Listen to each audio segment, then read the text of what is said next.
This is a drop of water, and I'm pretty sure I'm the first person in the world to have ever done this. Wow. Oh, that's amazing.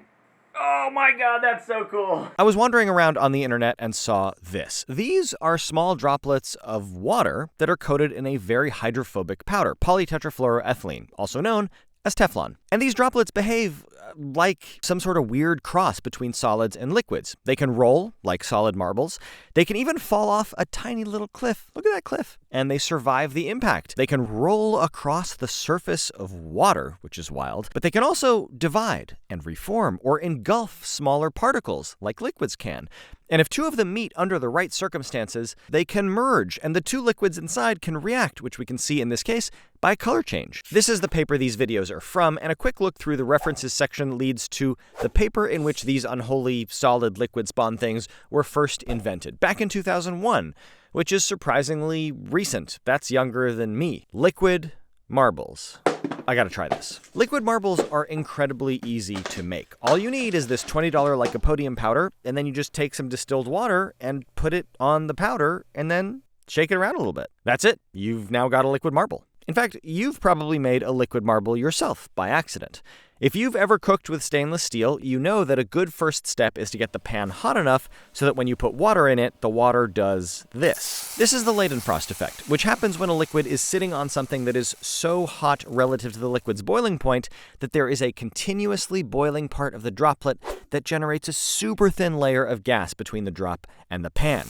Hence the whizzing around everywhere. This is shot at 10% of normal speed, and you can see here when I add a droplet of water to a spoon that is not hot enough, the entire droplet just sort of explodes. It's actually pretty cool looking. But then when the spoon's hot enough and I put a droplet of water on it, you can see that it bounces and then settles in to a Leidenfrost droplet. You can see that the water droplet is stable. It doesn't explode, and it also lasts way longer than it would if the spoon were colder. Anyway, you can think of liquid marbles as Leidenfrost droplets, but at room temperature. And instead of a thin layer of gas between the drop and the surface, there is a thin layer of tiny, solid, hydrophobic particles. The same 2001 paper also mentions using very fine silica powder as a coating, so I bought some of that too and tried it. These liquid marbles seemed a little bit more robust than the lycopodium ones, but they were kind of hard to make because the powder is so incredibly light that water just sinks right through it to the bottom and refuses to do anything else. Like this entire tub of the silica is just 100 grams. If this were salt, it would be, I don't know, at least a kilogram. As you can see, the silica liquid marbles are much more transparent than the lycopodium ones. That's because the particles of silica are much smaller. As particles get down to the tens of nanometers in diameter, they stop interacting with visible light, so they just kind of disappear, and you get these super cool, mostly transparent marbles. One thing the paper mentioned is that you can actually float these marbles on water, so I tried it. And then I had the genius idea of rotating the beaker so the marble wouldn't just roll off the spout. This time, it actually worked. Okay. It really is amazing. Whoa! Oh my God, that's the coolest. You can see the curvature of the water holding the marble up, and if you pop a marble while it's sitting on water, you can see how even though the needle comes in from the top, the bottom of the marble appears to rupture first. I don't know how that works. And all the water becomes one. And it was at this point that I started thinking, you know what? I actually might be able to make a scientific discovery here. I mean, the field is relatively new. The materials are very cheap. Liquid marbles are easy to make. Like, yeah, I could actually contribute to the sum total of human understanding. And then I started reading the sum total of human understanding, and 1,050 citations? This is a highly cited paper. And just for comparison, the most cited paper ever in the history of all of science has only 300,000 citations. So this is 1/3% of that, which is high. It's still very high. And if you read some of the papers that cite this paper, people have done some amazing things with liquid marbles. They've made magnetic liquid marbles that can open, accept new liquids, and close. They've made magnetic marbles that open when exposed to UV light. Marbles from soot. Marbles from liquid metal. Marbles that function as gas sensors. Microreactors where the surface powder is also liquid marbles that catalyst as a bioreactor to make incubators for single embryos. Liquid marbles where you can watch an embryo develop. That can be levitated, open, that are also and closed. A computer. They've made a liquid marble. They've made marbles and then put a blender edible liquid marbles made out of silver draggies. Is that even how you pronounce that? Draggies? Do you see all the buzzwords in this title?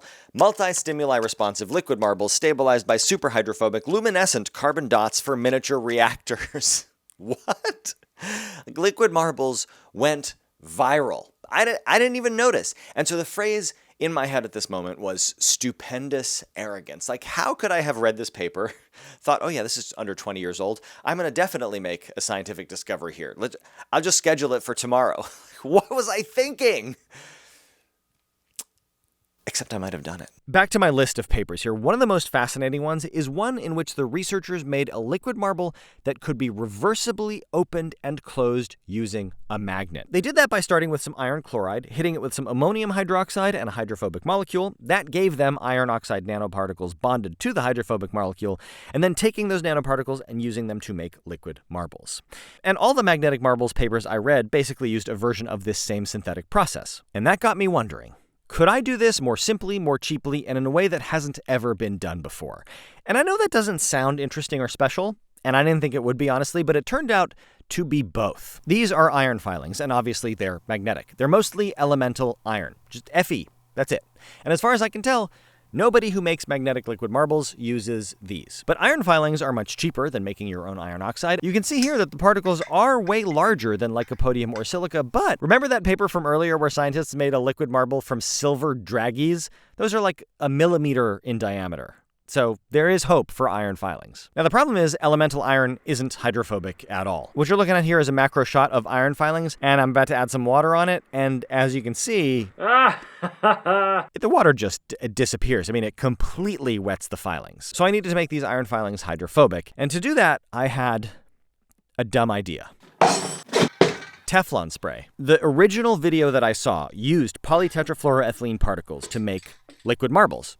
That's Teflon. PTFE is basically Teflon. And so I just Googled the word spray after the word Teflon, and this came up. Look, WD-40. It's not exactly WD-40. It's a weird cousin of WD-40. And to get free shipping, I also bought this other Teflon spray, which seems to be made for snowblowers. Anyway, shockingly, the WD-40 seemed to turn the iron filings into a powder. Wow, look at that. So that's totally, this is before spraying, and this is after spraying. It looks completely different now. It looks much more like silica. Where's the silica? Here. Looks much more like that texture-wise. So I left this out to dry overnight, and then I made a liquid marble from it, and it didn't work at all. Nothing happened. So next I tried the snow and ice spray, and it had the same effect on the iron, and even more amazingly, it was so good at making liquid marbles. This may actually be worth half a paper. Like a paragraph. It was just as easy as lycopodium, and it was way easier than silica, actually. And using these liquid marbles, I was able to reproduce the main finding of the magnetic liquid marble paper. You start out with some yellow water in a liquid marble. You use a magnet to open that liquid marble. You add some water, dyed blue, and then boom, you've got green, proving that the two liquids mixed. I had two thoughts here. The first thought is I was shocked that this had worked. And the second thought was, there's no way anyone else has ever done this before. Like, I can already see the journal article title, Facile Production of Magnetic Liquid Marbles Using Single-Step Aerosol Treatment at Ambient Temperature and Pressure. So why would two sprays that are both Teflon have such different effects on the iron? And the answer is that neither one of them is Teflon. Like, look, even though the Amazon page for the WD-40 clearly says PTFE, which is why I bought it, WD-40's own SDS says that the active ingredient is, quote, mineral oil, which last time I checked is not Teflon.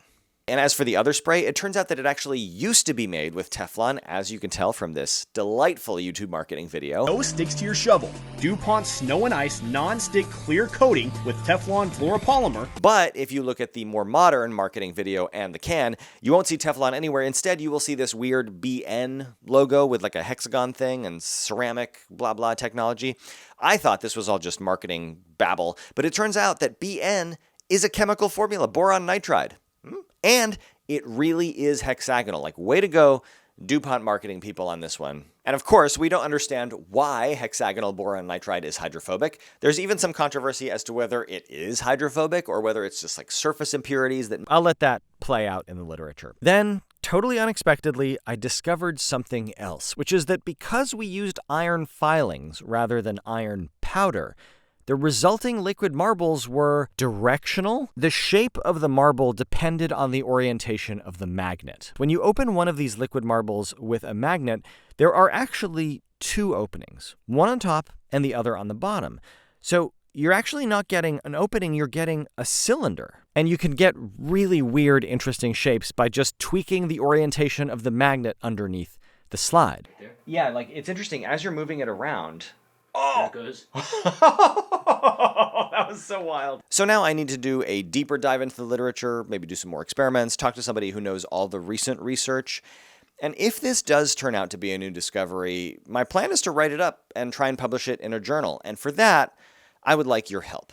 What I need are ideas for more experiments and links to papers that I may not have found that describe something similar to what I've done. So if you want your name or your YouTube handle to be a co-author on a paper that will almost certainly be rejected from both Science and Nature, but might make it into Langmuir and definitely will make it into PLOS One, check out the description below.